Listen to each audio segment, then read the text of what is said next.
আপনি কি কখনো এমন দোয়া করেছেন যা বারবার করছেন কিন্তু উত্তর আসে না?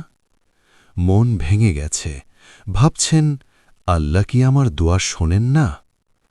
এই আমলটি তাদের জন্য যাদের অন্তর অপেক্ষায় ক্লান্ত হয়ে পড়েছে।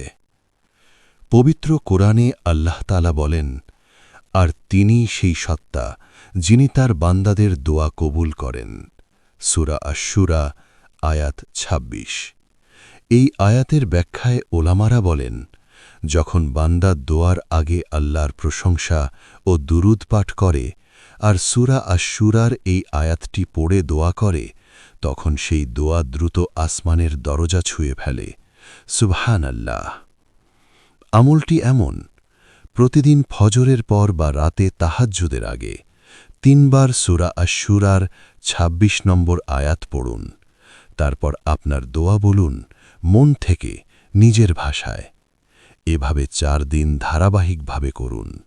ইনশাআল্লাহ দেখবেন আপনার যে দোয়া মাসের পর মাসে কবুল হয়নি, সেটি যেন হঠাৎ বাস্তবে ফল দিতে শুরু করেছে।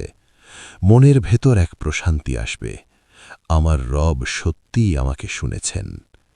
শেষ কথা, কখনো কখনো দোয়া কবুল হতে দেরি হয়, তার মানে আল্লাহ চাচ্ছেন আপনি একটু বেশি ভালো জায়গায় পৌঁছান।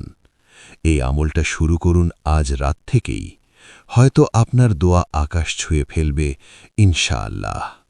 ইসলামিক ও শিক্ষণীয় ভিডিও পেতে আমাদের চ্যানেল সাবস্ক্রাইব করুন।